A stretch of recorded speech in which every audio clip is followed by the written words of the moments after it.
हमारे चैनल को सब्सक्राइब करें और बेल आइकन दबाएं।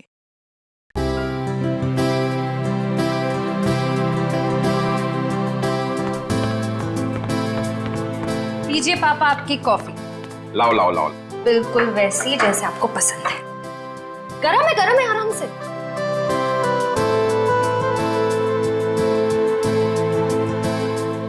वाओ, मेरी बेटी जैसी कॉफी इस दुनिया में कोई नहीं बना सकता। वो तो है, लेकिन एक जमाने में मैं भी बहुत टेस्टी कॉफी बनाया करती थी। तुम हो ही इतनी टेस्टी। हाँ? मेरा मतलब है तुम आज भी उतनी टेस्टी कॉफी बनाती हो। आप भी ना बेटी के सामने कुछ भी बोल रहे हो। क्यों, क्या हुआ? श्रेया बेटा, तुम्हें कोई प्रॉब्लम है? नहीं पापा, मुझे कोई प्रॉब्लम नहीं है। ये देखो। ना आप खाइए, मैं देखती हूँ।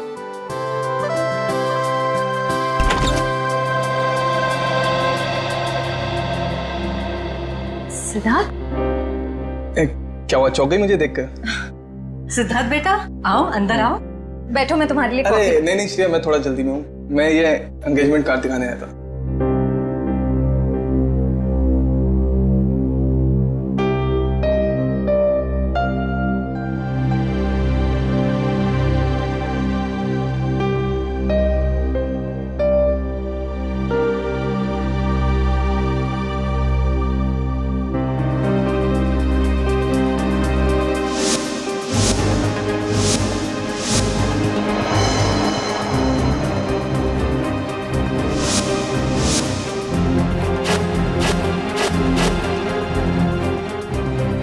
कैसा लगा डिजाइन? कार्ड पसंद नहीं आया? कोई बात नहीं, दूसरा बनवा लेंगे। नहीं, कार्ड अच्छा है।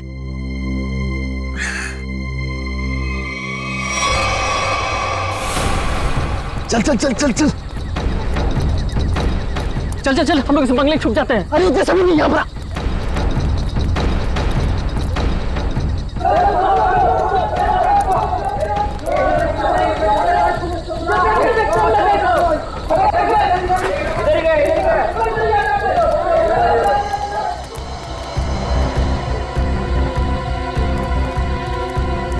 चल चल निकलते हैं यहाँ से। अरे रुक रुक रुक, हम लोग सारा सोना यहीं पे गाड़ देते हैं जमीन में। अबे तेरा दिमाग खराब हो गया है? मोहल्ले के लोगों ने हमारा चेहरा देख लिया है और अगर कल हम यहाँ दोबारा आए तो यहाँ पकड़े जाएंगे, खतरे में पड़ जाएंगे। हम लोग सोना लेकर बाहर नहीं जा सकते हैं, सारे लोग घूम रहे हैं। और तू खतरों से कब से डरने लगा? अरे खतरों से नहीं, तेरी बेवकूफियों से डर रहा हूँ। देखना एक दिन तेरी सारी बेवकूफियां हमें ले डूबेंगी, समझा? तू बेवकूफ किसे बोला?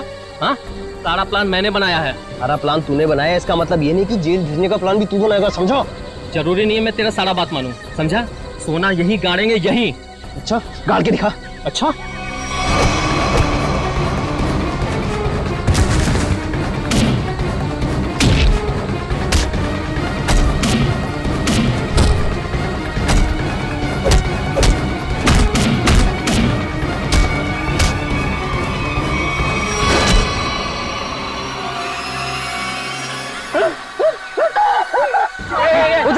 उधर से आवाज है। चल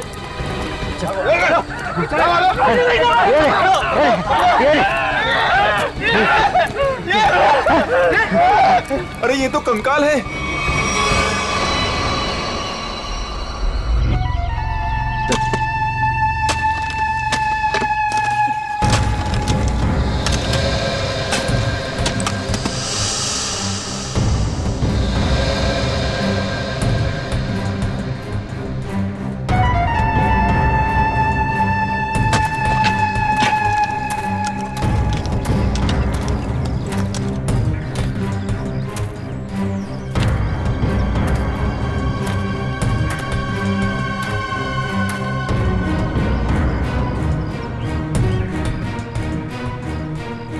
कैसा दिमाग होता है इन मुजरिमों का। खून करके मन नहीं भरा तो डिजाइन बना दी हड्डियों की। सचिन, तुम दोनों एक काम करो, घर के अंदर से अच्छी तरह से तलाशी ले, देखो कुछ ना कुछ मिलता है क्या। हा? बॉस, ये देखो, उस सिर पे रहने ये डिजाइन हाथ और पैर की हड्डियों से बना है। ये देखो, ये पैर की हड्डी और ये हाथ की हड्डी। टांगों की हड्डियां अलग अलग लोगों की हैं? हाँ तारिका, अलग अलग इंसानों की है। बस मुझे लगता है कम से कम 2 लोगों का तो खून हुआ है यहाँ पर। सर। हाँ हाँ विक्रम। सर ये बाकी की हड्डियां मिल गई है, इन्हें यहाँ पे दफना के रखा गया था। एक एक हड्डी संभाल के उठाओ, हैं? एक एक हड्डी। ये देखो। जरा देखो, घर के अंदर कहीं खून के निशान मिलते हैं क्या?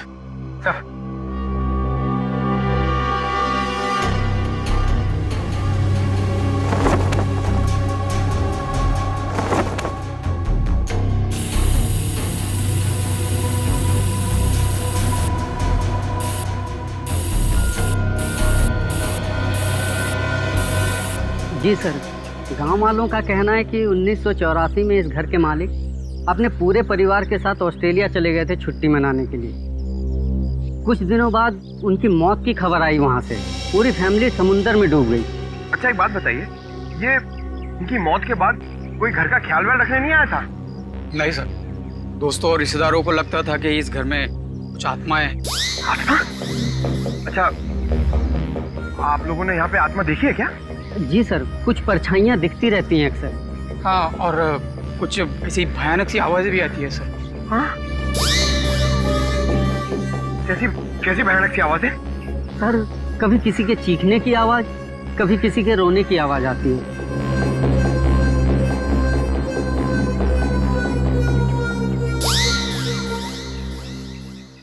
सणखे, इन सारी हड्डियों को देखकर लगता है कि खून एक आदमी का हुआ है और एक औरत का भी। ये देखना, पेल्विक गर्ड, एक पेल्विक गर्डल किसी औरत की है। हाँ बस, लेकिन एक कमाल की बात है। क्या? इन सारी हड्डियों में किसी की भी खोपड़ी की हड्डी नहीं मिली। हो सकता है खोपड़ियां किसी और जगह पे छुपा कर रखी हो या फेंक दी हो सकता है ना। मयूर, विक्रम, काम करो, बंगले के आसपास का एरिया अच्छी तरह से छानो और ढूंढो, देखो, कुछ न कुछ तो जरूर मिलेगा। एक एक कोना भी मत छोड़ो। जाओ। Yes sir. ये बंगला बंद ही रहता है और आप लोग आसपास रहते हैं? जी सर। यही घर मिला था तुम लोगों को?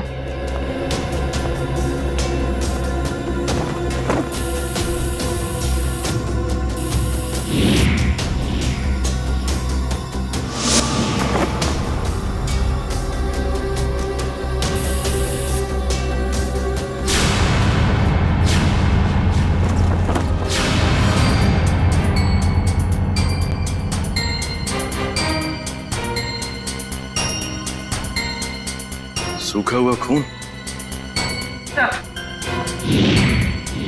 सर, ये टेप रिकॉर्डर और ये प्रोजेक्टर मिला है।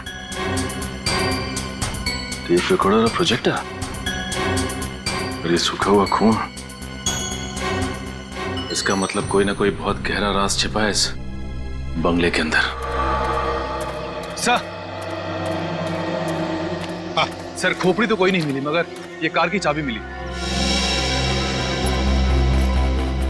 कार की चाबी है ना, बड़ी अजीब बात। कार की चाबी है पर यहां पर कोई गाड़ी नहीं।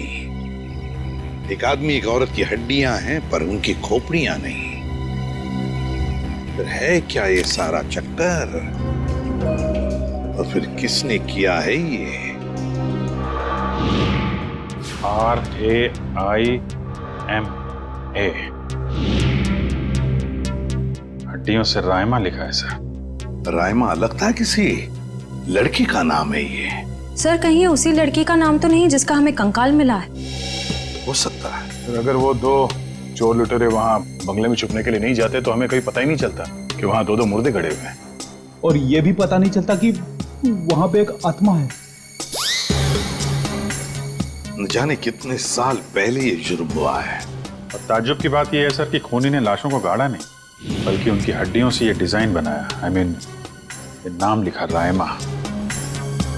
यहाँ पर से हमें कुछ चीजें भी मिली है ना, वो टेप रिकॉर्डर, प्रोजेक्टर और कपड़े। इन तीनों चीजों से हमें खूनी के बारे में बहुत कुछ पता चल सकता है। ज्यादा देर खुला नहीं घूमेगा ये खूनी। सर हमने उन सब चीजों को रिपेयर के लिए भेज दिया है। बहुत जल्द पता चल जाएगा कि हमारा शक सही था या गलत। और वो गाड़ी की चाबी जो हमें मिली थी, कीजो कार की चाबी।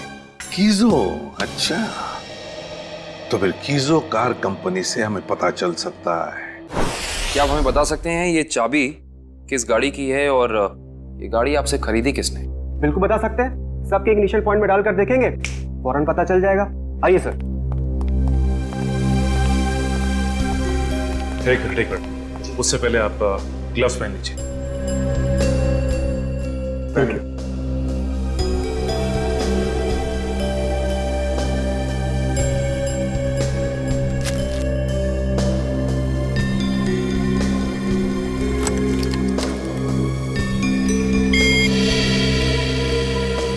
नहीं सर।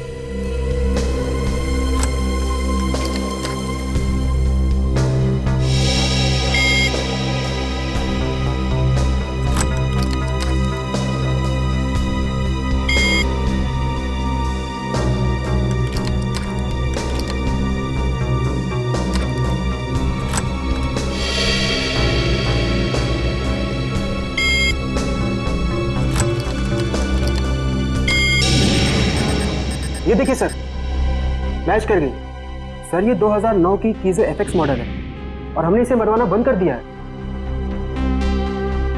कीजो FX 2009 model. आपके किसी कस्टमर ने कोई रिक्वेस्ट की थी ऐसी चाबी की डुप्लीकेट चाबी बनवाने की? ये पता करने में तो बहुत वक्त लग जाएगा। तो ठीक है, आप पता कीजिए। तब तक हम ये पता करते हैं कि 2009 के कीजो एफएक्स मॉडल की कितनी गाड़ियां चोरी हुई थी। मिलिंद जी। जी सर। कुछ हो रहा है कि नहीं? सर मैं कोशिश तो कर रहा हूँ सर।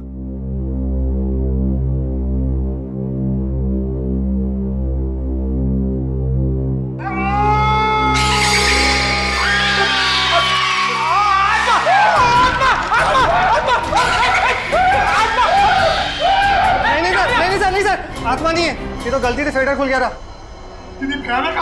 हाँ, ये वही रिकॉर्डर है जो आप लोग लेके आए थे, उसी में से आवाज आ रही थी ये। सर, ये आत्माओं ने शॉर्टकट मारना शुरू कर दिया है। ये अपनी आवाज यूज नहीं करती हैं, इस टेप रिकॉर्डर में आवाज डाल के यूज करती हैं। पंकज, ऐसा भी हो सकता है कि वहां पे कोई आत्मा हो ही ना, कोई इंसान ही ये सब खेल खेल रहा हो। मिलिंद जी। जी सर। आपको इस प्रोजेक्टर से क्या फुटेज मिला? हाँ सर, एक मिनट। हेलो रचना, तुम नीचे खड़ी हो? ओके, तुम वहीं रुको, मैं आता हूं। सर सॉरी सर, मुझे किसी काम की वजह से नीचे जाना पड़ रहा है। आप लोग ये रिमोट लीजिए ना, आप लोग फुटेज देखिए, पर सर जरा ध्यान से। ध्यान से क्यों? क्योंकि सर ये फुटेज कमजोर दिल वालों के लिए नहीं है।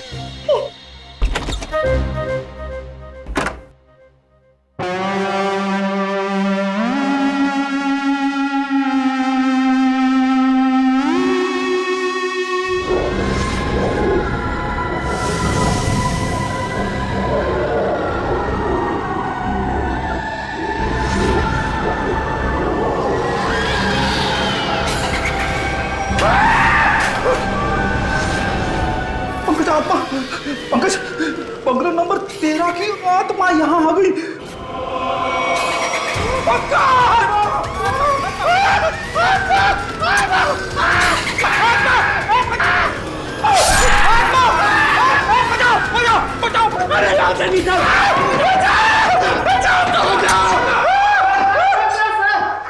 मैंने तो पहले कहा था सर, ये फुटेज कमजोर दिल वालों के लिए नहीं है।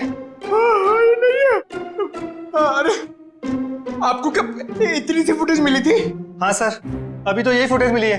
अरे ये क्या कम है, पता नहीं एसीपी साहब क्या कहेंगे ये फुटेज देखकर। आप उनसे ये मत कहना कि हम दोनों डर गए थे। सर मैंने तो उनको फोन करके सब कुछ बता दिया। हमारा अंदाजा सही निकला। ये खूनी इस प्रोजेक्टर के जरिए किसी को डरा रहा था, आत्मा बनकर। सर हो सकता है कि इस फुटेज का उन मुर्दों के साथ कोई लेना देना ही ना हो। I mean, लोगों में ये अफवाह फैली है कि इस बंगले में आत्मा है, तो हो सकता है कि ये पूरी फुटेज किसी ने किसी के साथ मजाक करने के लिए बनाई हो। नहीं श्रेया, नहीं, इन दोनों चीजों का जरूर एक दूसरे से कोई ना कोई संबंध है। ये डरावनी फुटेज उस खूनी के विकृत दिमाग में से ही निकली है। हाँ सर, किसी को डराने या मजाक करने के लिए कोई इतनी मेहनत नहीं करेगा। फुटेज में ये जो आत्मा है इसे प्रोफेशनल तरीके से फिल्माया गया है, स्पेशल इफेक्ट्स के साथ, जैसे फिल्मों वगैरह में होता है। और इस फुटेज को देख के लगता है सर कि खूनी को स्पेशल इफेक्ट्स का काफी ज्ञान है, या फिर हो सकता है उसने ये फुटेज किसी स्पेशल इफेक्ट स्टूडियो में बनवाई है। हाँ बिल्कुल सही, ऐसा ही हो सकता है। तो शहर में जितने भी स्पेशल इफेक्ट्स के स्टूडियोज हैं सब में जाकर के पता लगाना पड़ेगा। आइए सर, ये बलविंदर है, वो गाड़ी की चाबी इन्हीं की थी। क्या बात है सर, मुझे यहाँ क्यों बुलाया गया है? हमें आपकी गाड़ी की चाबी मिली है। कहाँ से सर? उन्नति नगर, बंगला नंबर 13। ये एड्रेस को जाना पहचाना लग रहा है? नहीं सर। नहीं? रायमा नाम सुना है पहले कभी? बिल्कुल नहीं सर। मगर सर, इसका मेरी गाड़ी से क्या लेना देना है? आपकी गाड़ी है कहाँ? सर वो तो कई सालों से गायब ही है। कब से? 5 जुलाई 2011। दरअसल मेरा टैक्सी का बिजनेस है। मेरी कंपनी का नाम है बलविंदर एंड कंपनी। मेरा ड्राइवर प्रीत उस दिन गाड़ी लेकर न जाने कहाँ गायब हो गया। तब से लेकर आज तक मेरी गाड़ी का कोई अता पता ही नहीं है सर। और उस ड्राइवर का? अस्पताल से फोन आया था कि उसे वहां भर्ती किया गया है। मैं उसे वहां देखने गया था। उसकी हालत बहुत खराब थी सर। आग लगने की वजह से उसका थोड़ा शरीर जल गया था। रहता कहाँ ये तुम्हारा ड्राइवर? सर आजकल वो मानसिक चिकित्सालय में है। सर वो बहुत गहरे सदमे में है। मानसिक चिकित्सालय? कौन से हॉस्पिटल में है वो? सर पूना से 50 किलोमीटर आगे एक स्टेट मेडिकल सेंटर है, वहीं पर है वो। State medical centre?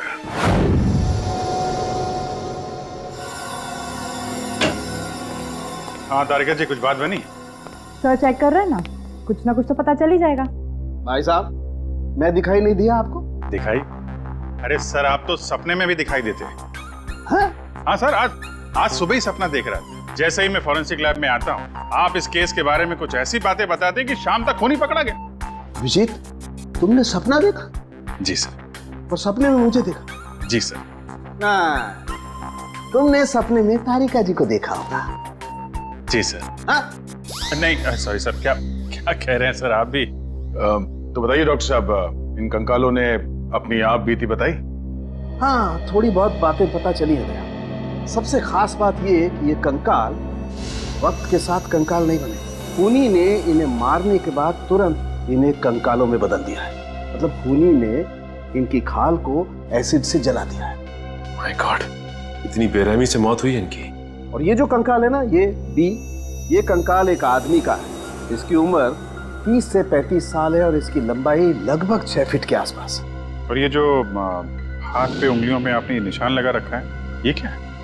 हाँ, दरअसल इसकी उंगलियों में, इसकी कलाई पे मुझे बहुत कुछ टूट फूट दिखाई दी। मतलब ये आदमी अपने हाथों का बहुत ज्यादा इस्तेमाल करता हो। शायद ये किसी ऐसे प्रोफेशन में होगा जहाँ हाथों का काफी इस्तेमाल होता है, या तो कोई मजदूर या फिर कोई आर्टिस्ट। और ये दूसरा कंकाल लड़की का, उसे क्या पता चला? दया, इस लड़की की उम्र लगभग 30 साल। इसकी लंबाई 5 फीट 4-5 इंच है, बस इससे ज्यादा कुछ पता नहीं चल पाया। और ये जो ड्रेस पे खून लगा है, इसका क्या? टेस्ट करने से पता चला कि ये खून नहीं है, लमाइन रेड नाम का केमिकल है ये, जिसका इस्तेमाल ज्यादातर फिल्म्स, टीवी सीरियल्स और नाटकों में किया जाता है नकली खून दिखाने के लिए। तो इसका मतलब किसी ने पूरी तैयारी कर रखी थी ये बंगला नंबर 13 में किसी को डराने की। पकड़ा जाएगा, वो खूनी भी और वो डराने वाला भी, अगर दोनों अलग अलग है तो। डॉक्टर साहब, कितना टाइम लगेगा ये पता करने के लिए कि कंकाल कितना पुराना है? थोड़ा वक्त लगेगा दया, तुम तो जानते हो कार्बन डेटिंग में थोड़ा वक्त लगता है।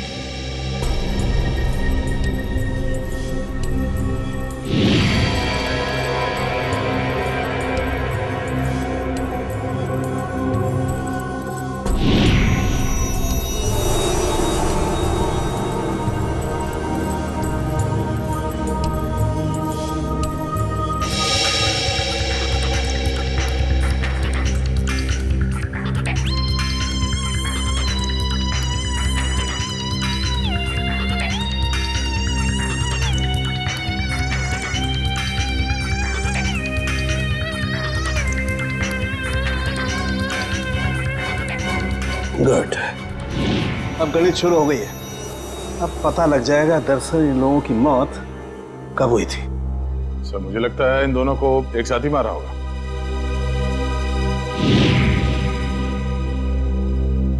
36 से 38 महीने पहले, मतलब 3 साल पहले 2011 में मौत हुई है इनकी। और उस बलविंदर की कार भी जुलाई 2011 को गायब हुई थी, बंगला नंबर 13 से। सर अब तक तो खूनी शहर छोड़ के भागा होगा, उसे ढूंढेंगे कैसे? भागने दो, कहां तक भागेगा? सीआईडी से नहीं बच सकता। Excuse me. जी सीआईडी से।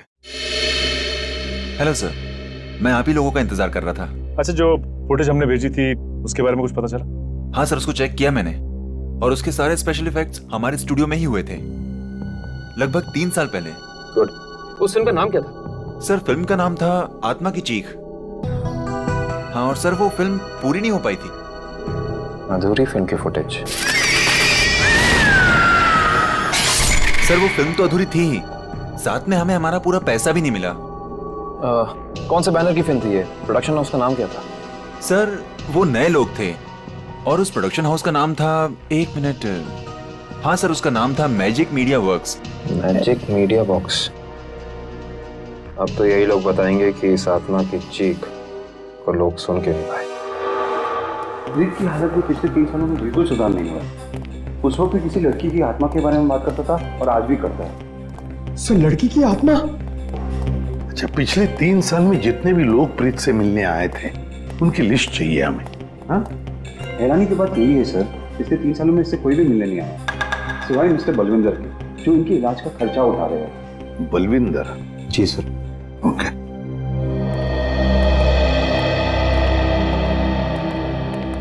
प्रीत, ये सीआईडी ऑफिसर्स है, ये तुमसे कुछ बात करना चाहते हैं। सीआईडी? ये सीआईडी क्या होता है?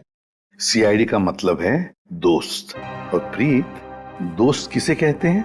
जो अपना सुख दुख दूसरे दोस्त के साथ बांटता है ना? और हम सब तुम्हारे दोस्त हैं, तो अब तुम हमसे तुम्हारे सुख दुख बांटोगे ना? ठीक है दोस्त। देखो प्रीत, अब मैं तुमसे कुछ कहूंगा, कुछ पूछूंगा, इन सब चीजों का बड़े शांत दिमाग से मुझे जवाब देना। याद करो, जुलाई महीना 2011, तुम उस रात बंगला नंबर 13 में गए थे 2 लोगों को लेकर। हाँ, 2011 बंगला नंबर 13। बंगला नंबर 13, क्या हुआ था वहां पर? तुम लोग मेरे दोस्त नहीं हो, तुम लोग मेरे दोस्त नहीं हो। राइमा ने भेजा है ना तुम लोग को मुझे मारने के लिए? राइमा ने भेजा है ना? नहीं, राइमा ने नहीं भेजा है। हम लोग दोस्त हैं तुम्हारे। हाँ पक्का? बिल्कुल पक्का, राइमा ने नहीं भेजा है हमें। अब बताओ क्या हुआ था उस रात उस बंगले में, है? बंगला नंबर 13। एक आदमी और औरत ने पैसे दिए थे मुझे उन्हें वहां ले जाने के लिए। ये क्या? राइमा चीख रही है, राइमा चीख रही है, मुझे मार देगी, मुझसे बदला लेना चाहती है। राइमा तुम्हारे पीछे है। ये बात करने की स्थिति में नहीं है अभी। आई एम सॉरी डॉक्टर साहब, 2 मिनट और। सॉरी, मैं आपके केस के लिए मैं अपने पेशेंट की जान खतरे में नहीं डाल सकता। Please cooperate. ठीक है। मुझे मार देगी, मुझसे बदला लेना चाहती है। अभिजीत, एक बात तो पक्की है कि उस रात प्रीत बंगला नंबर 13 में एक आदमी और एक औरत को लेकर गया था, और हमें जो कंकाल मिले हो शायद उसी आदमी और उस औरत के हो। हाँ सर, ये आत्मा वाला ड्रामा करके उनको डराया, मार डाला, फिर सर अलग कर दिया ताकि पहचान ना हो सके। सर ये प्रीत बार बार राइमा आ रही है ऐसा क्यों बोल रहा है? कहीं राइमा जिंदा तो नहीं? इस बात का तो पता लगाना ही पड़ेगा कि प्रीत की बातों में कितनी सच्चाई है और कितना भ्रम। लेकिन एक बात तो पक्की है, इस राइमा का इस केस के साथ कोई ना कोई संबंध जरूर है। इस राइमा की कुंडली निकालो। राइमा,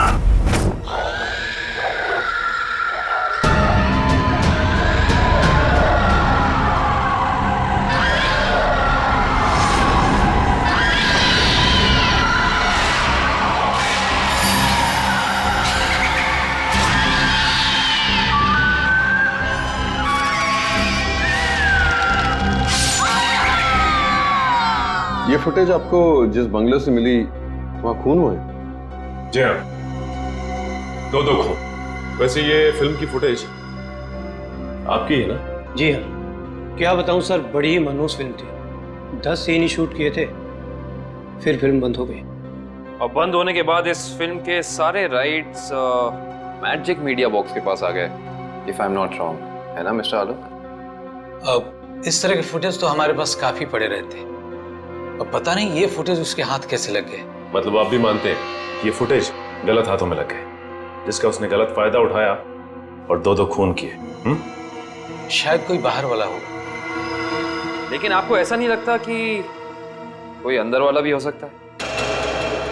क्योंकि ऐसा काम करने के लिए अंदर वाले के लिए थोड़ी आसानी ज्यादा होती है। वैसे इस फिल्म पे आप लोग क्या क्या काम कर रहे थे? सुनील राइटर था, आलोक डायरेक्टर और मृणाल कॉस्ट्यूम डिजाइनर। और आप प्रोड्यूसर, राइट? जी। आप में से कोई राइमा को जानता है? राइमा हमारे फिल्म की हीरोइन थी। सर, आप कैसे जानते हैं राइमा के बारे में? आप एक काम कीजिए मिस्टर आलोक, आप अपनी फिल्म की हीरोइन राइमा को यहाँ बुला लीजिए। वो एक्चुअली कई साल पहले राइमा एक हादसे में आग में जलकर मर गई। मर गई? अच्छा, राइमा की कोई तस्वीर या फोटो? मृणाल, फोटो लिया। जी सर। एक मिनट, अभी आपने कहा कि वो जल के मर गई, लेकिन कैसे? ज्यादा कुछ तो पता नहीं है, क्योंकि उसके और हमारे बीच तनाव हो गया था। और वो क्यों? वो एक्चुअली हम राइमा को अपनी फिल्म में हीरोइन लेना चाह रहे थे, पर बाद में हमने अपना इरादा बदल लिया और स्मृति को हीरोइन ले लिया और राइमा हो गई साइड एक्ट्रेस। तुम मेरी जगह ये छिपकली को हीरोइन बनाना चाहते हो? तुम्हारा दिमाग खराब हो गया है? राइमा, तमीज से बात करो। मैंने तुमसे कहा ना, अगली फिल्म में तुम्हें हीरोइन बनाऊंगा। इस फिल्म के किरदार के लिए तुमसे बेहतर स्मृति। अच्छा, तो ये बात पहले क्यों नहीं सोची जब मुझे फाइनल किया था? ये फिल्म इंडस्ट्री है राइमा, यहाँ किसकी किस्मत कब यू टर्न मार जाए कोई नहीं कह सकता। ये फिल्म मेरी किस्मत में थी, मुझे मिल गई। इंतजार करो, सिर्फ इंतजार। एक दिन तुम्हारी जिंदगी ऐसी दिशा में चली जाएगी जिसका अंत गहरी खाई में होगा, समझे तुम? क्या तुम मुझे धमकी दे रही हो? धमकी ही समझ लेना। राइमा रुको, राइमा। सूरज गया था राइमा को मनाने के लिए, लेकिन कोई फायदा नहीं। एक हफ्ते बाद खबर आई कि एमजे स्टूडियो में आग लगी है और राइमा की मौत हो गई। मुझे अफसोस है, अगर राइमा हमारी फिल्म की हीरोइन होती तो शायद ये दुर्घटना ना होती और आज वो जिंदा होती। आलोक जी, आप एक काम कीजिए, आप अपनी फिल्म की नई हीरोइन स्मृति, उनको यहाँ बुलाइए जरा। मैंने उसे कॉल किया था, उसका फोन लगा नहीं, और आर्ट डायरेक्टर विराज का भी वो फोन डेट बता रहा था। विराज और स्मृति से मिलना पड़ेगा। सर, ये रहे फोटो। ये है राइमा। राइमा ने स्मृति को धमकी दी, उसके बाद राइमा खुद मारी गई। तो फिर ये खून कर कौन रहा है? इसका जवाब तो अब विराज और स्मृति से मिलकर ही पता चलेगा। मैंने पता किया, ये विराज और स्मृति इस ब्लू रोज प्रोडक्शन हाउस में काम कर चुके हैं। गुड निखिल, इससे पूछते हैं। अरे सुनिए भाई साहब जी, ये विराज शंकर है, आर्ट डायरेक्टर है, काफी टीवी में और फिल्मों में सेट लगाए हैं इन्होंने। इन्हें पहचानते हैं आप? नहीं सर, मुझे नहीं मालूम। जी, आगे पूछते हैं। एक्सक्यूज मी, हम लोग सीआईडी से। जी। आप विराज शंकर को जानते हैं? विराज शंकर? हाँ सर, मैं जानता हूँ। वो बेचारे बहुत कर्जे में थे, पर फिर पता नहीं क्या हुआ उनका। उनका कोई एड्रेस, कोई पता? सर, इस बारे में कुछ ज्यादा तो पता नहीं है, लेकिन उनका ऑफिस कहीं अंधेरी में है। अच्छा, ये फोटो को ध्यान से देखिए। स्मृति ये फिल्मों में काम करती है, पहचानते हैं आप इन्हें? जी हाँ, इनकी बंद फिल्म के बाद इनको कोई प्रोड्यूसर फिर से रिलॉन्च करना चाहते थे, लेकिन सर ये पता नहीं क्यों बदकिस्मती से ये 2011 में अमेरिका चली गई और उसके बाद फिर लौट के आए हैं। ये स्मृति का कोई अता पता जहाँ हम उनसे मिल सकते हैं? हमें तो नहीं पता, पर उस एजेंसी पर उसका पुराना एड्रेस होगा जहाँ पर उन्होंने चमकार वॉशिंग पाउडर का विज्ञापन किया था। ठीक, थैंक यू। ज्यादा एजेंसी से स्मृति के घर का पता निकलवाते हैं।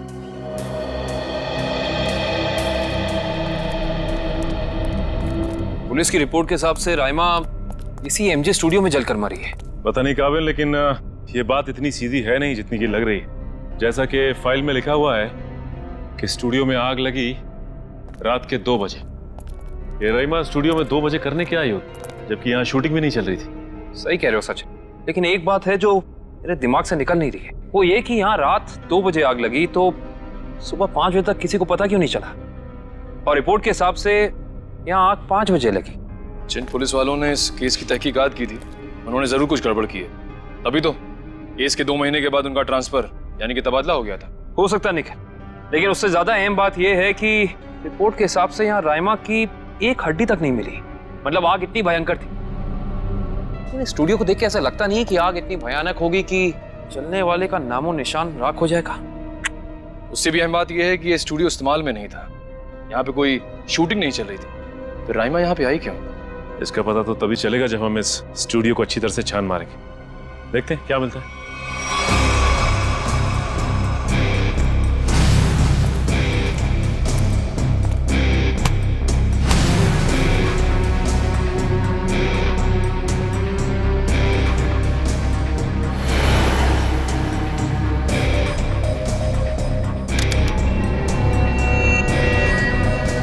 ये देखो, जली हुई गन।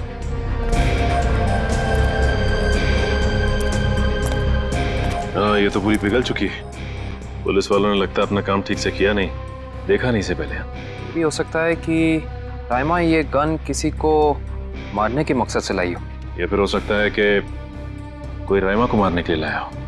ये भी पॉसिबिलिटी है। जरूर कुछ है यहाँ, देखते हैं और क्या मिलता है।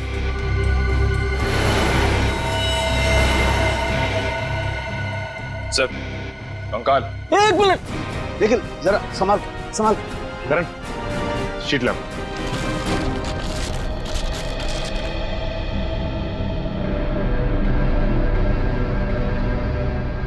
एक और कंकाल, वो भी पूरी तरह से जला हुआ।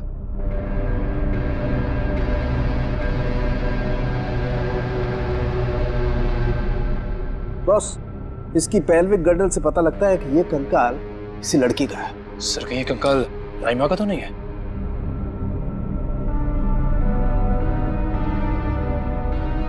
और इसकी लंबाई 5 फीट 6 इंच और राइमा की लंबाई 5 फुट 3 इंच। इससे साफ पता चलता है कि ये कंकाल राइमा का नहीं बल्कि किसी और का है।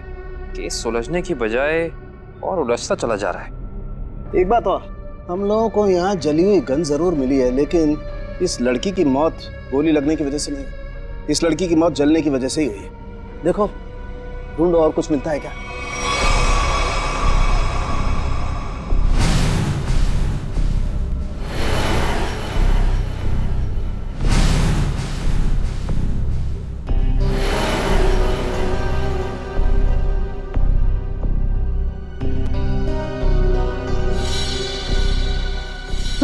सर ये देखिए सर, बाल बाल।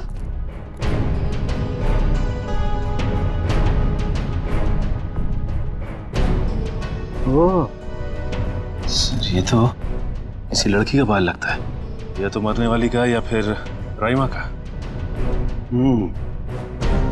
ये किसका बाल है ये तो डीएनए के बाद ही पता चलेगा। सर, ये अरुण है, विराज जी के वर्कशॉप के इंचार्ज। जी, आपको कुछ बनवाना था? जी हाँ, हथकड़ी बनवानी है। हथकड़ी? मैं कुछ समझा नहीं। हाँ, अपनी बनाई हुई हथकड़ी खुद अपने हाथों में पहनेंगे तो थोड़ा दुख कम होगा। अब समझ में आया, इतने सालों के बाद ख्याल आया आपको कर्ज के रुपयों का। कर्ज के रुपए? हाँ, इसीलिए तो आप उन्हें ढूंढ रहे हैं, क्योंकि वो लोगों से लिया हुआ कर्ज वापस नहीं कर पाए। नहीं मैडम, हमारा यहाँ आने का मकसद कुछ और है। विराज को बुलाई, कहाँ है वो? ये तो कोई भी नहीं जानता।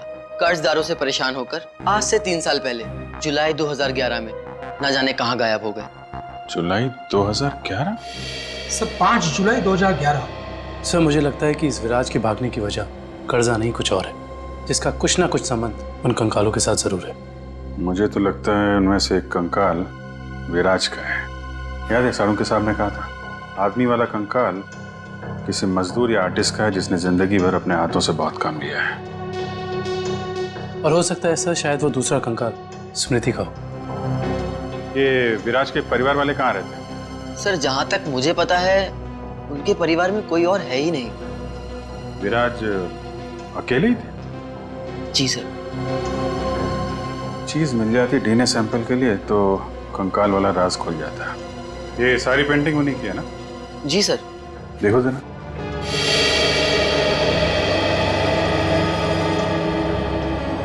सर थंबप्रिंट ये विराज का है? जी हाँ सर, और ये थंबप्रिंट ही नहीं, ये पूरी पेंटिंग सर ने अपनी उंगलियों से बनाई है। Finger painting? इतना तो काफी है डीएनए टेस्टिंग के लिए। आप लोग? हम लोग सीआईडी से। अच्छा अच्छा, आइए आइए, आप ही ने फोन किया था ना? जी हाँ। दरअसल बात यह है कि हम स्मृति के बारे में आपसे कुछ पूछताछ करना चाहते हैं। पूछिए ना, क्या पूछना चाहते हैं आप? क्या आप बता सकती हैं कि स्मृति का आपके अलावा इस दुनिया में और कोई भी नहीं है? नहीं, उसके माँ बाप बचपन में ही गुजर गए। अब बची है तो ये बूढ़ी दादी, बहुत ही प्यार से पाला है मैंने उसे। ये स्मृति अचानक अपना फिल्मी करियर छोड़कर अमेरिका क्यों चली गई? वो कभी किसी को कुछ नहीं बताती थी, हमेशा अपना मन का करती थी। उस दिन भी उसके मैनेजर का फोन आया, कह रहा था कि मैडम किसी विज्ञापन की शूटिंग के लिए अमेरिका जा रही है। उसके मैनेजर से मैंने पूछा कि कब वापस आएगी वो, तो उसने कहा 3-4 दिनों में। लेकिन पूरे 3 साल हो गए, अब तक उसका कुछ पता नहीं, कुछ पता नहीं। कब की बात है ये, कुछ याद है आपको? कैसे भूल सकती हूँ, 5 जुलाई 2011। सर वो कंकाल भी 3 साल पुराना है सर, कहीं वो।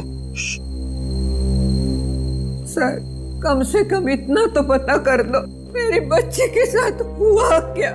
नहीं वो इस दुनिया में है भी या नहीं?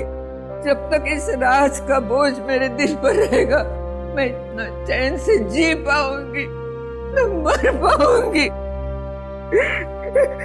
देखिए, मैं आपसे वादा करता हूं कि सच क्या है इसका हम पता लगा लेंगे। प्लीज आप अपना ख्याल रखिए, ठीक है?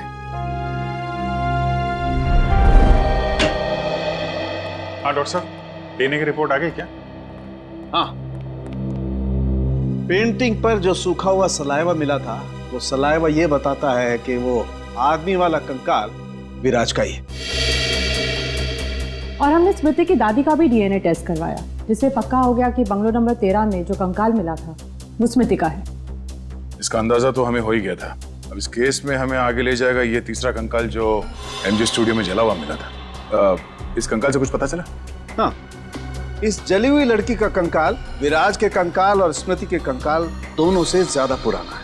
और ऐसा लगता है कि इस लड़की को सिगरेट पीने और तंबाकू खाने की बुरी आदत थी, क्योंकि इसके जबड़ों से हमें तंबाकू के अंश मिले। और वो बाल इसी जली हुई लड़की के हैं? नहीं, वो बाल ना तो इस जली हुई लड़की का है, ना ही स्मृति का है। सर कहीं ये बाल रायमा का तो नहीं है? सर इस केस की सुई घूम फिर के रायमा पर आकर अटक गई। पता लगाना पड़ेगा रायमा के साथ आखिर हुआ क्या था। जैसा कि आप देख रहे हैं, सीआईडी ने एक और खूनी को पकड़कर एक बार फिर साबित कर दिया है कि उनके नाक के नीचे से कोई भी मुजरिम बच के निकल नहीं सकता।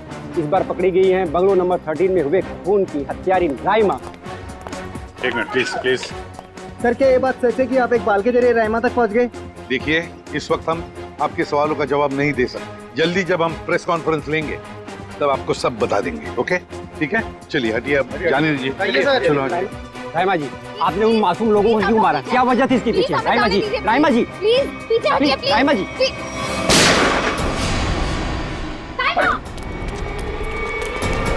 पकड़ो उसे।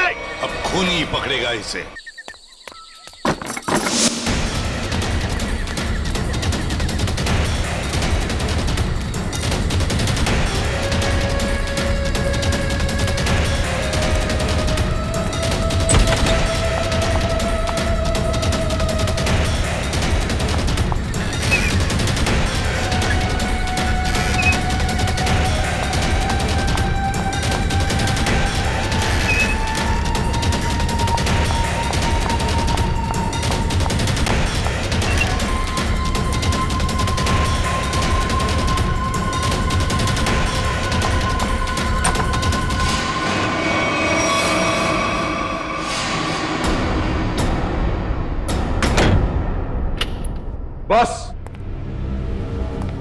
बहुत हो गया, अब कुछ नहीं हो सकता। बाहर आ जाओ। ये कहानी इसी घर से शुरू हुई थी और खत्म भी इसी घर में होगी, आज ही।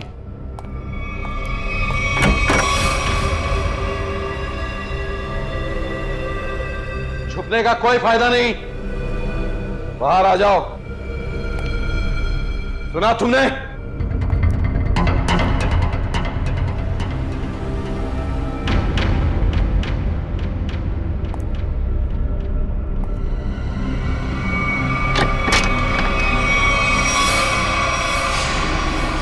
बहुत हो गया नकली रायमा बनने का नाटक।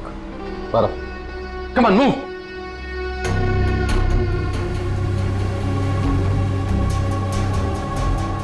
कौन हो तुम?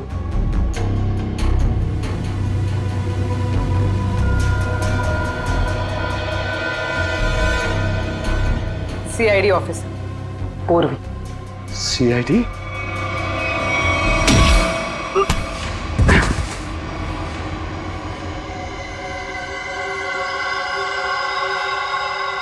मैं और राइमा एक दूसरे से बहुत प्यार करते थे, इसलिए जब हीरोइन का रोल राइमा की जगह प्रीति को मिला तो तुम्हारे दोनों कानों से धुआं निकलने लगा है?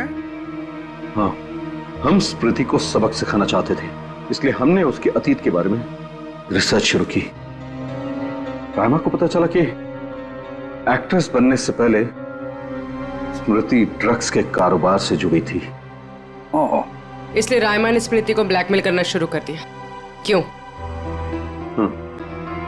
स्मृति को लगा कि उसका करियर खत्म होने वाला है, उसके रीलॉन्चिंग के सपने पर पानी फिर जाएगा, इसलिए उसने और उसके बॉयफ्रेंड विराज ने एक किलर को रायमा की सुपारी दी।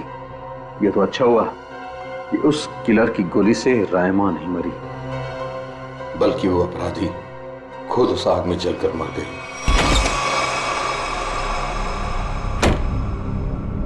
विराज, स्मृति, कहाँ हो तुम दोनों?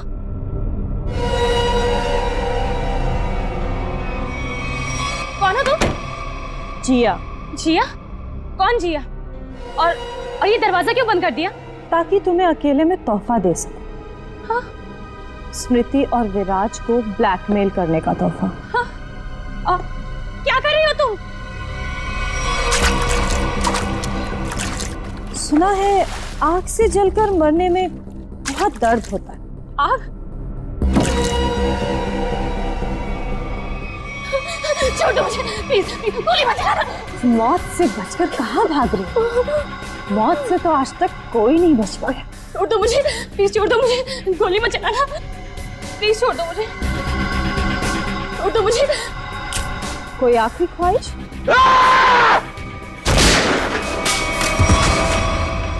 राइमा, राइमा, मैं तुम्हें कुछ नहीं होने दूंगा। मैं तुमसे बहुत प्यार करता हूँ, मैं तुम्हें कुछ नहीं होने दूंगा राइमा। अब तुम दोनों को मुझसे कोई नहीं बचा सकता। सब फाइनल गुड बाय।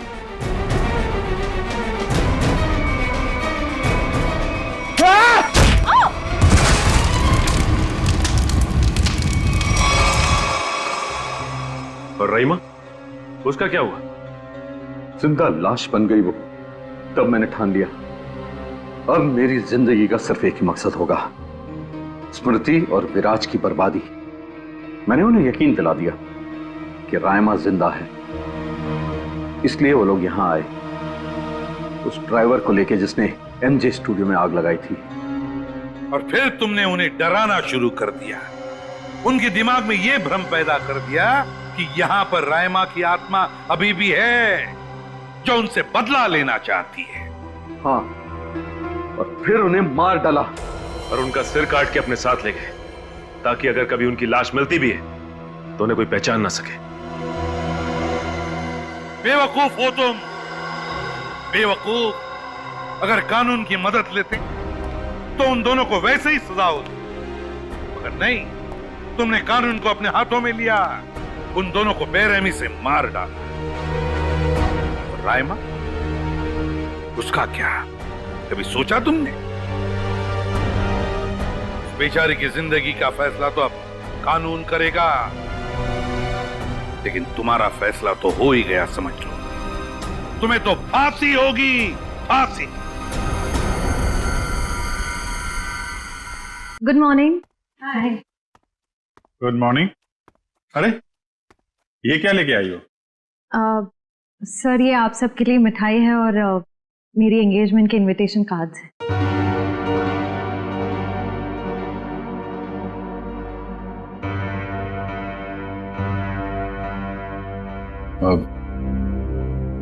तारीख पक्की हो गई? जी सर, 28 सितंबर। अच्छा। दो हफ्ते बाद ही है।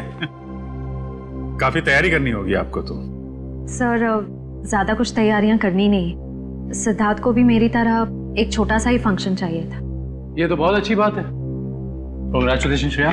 Thank you sir. चलो मुंह मीठा कराओ। हाँ श्योर।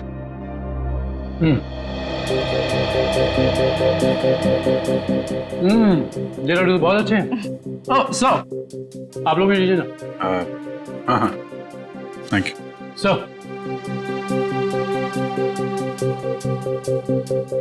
लो फ्रेडी, मुंह मीठा करो। रहने तो मीठा खाने का मन नहीं है मेरा। अरे फ्रेडी, एक लड्डू से कुछ नहीं होगा, लो ना। Sir please. ये हुई ना बात पूर्वी। तुम ही लो श्रेया। नहीं सर थैंक यू, लेकिन आप सबको जरूर आना है। ये भी कोई पूछने की बात है श्रेया, हम सब जरूर आएंगे, है ना सर?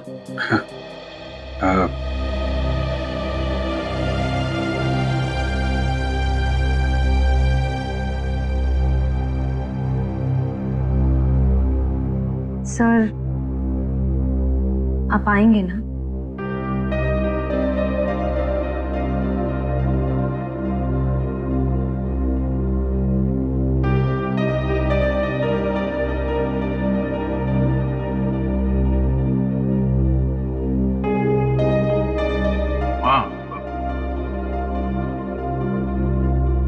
मैं जरूर आऊंगा।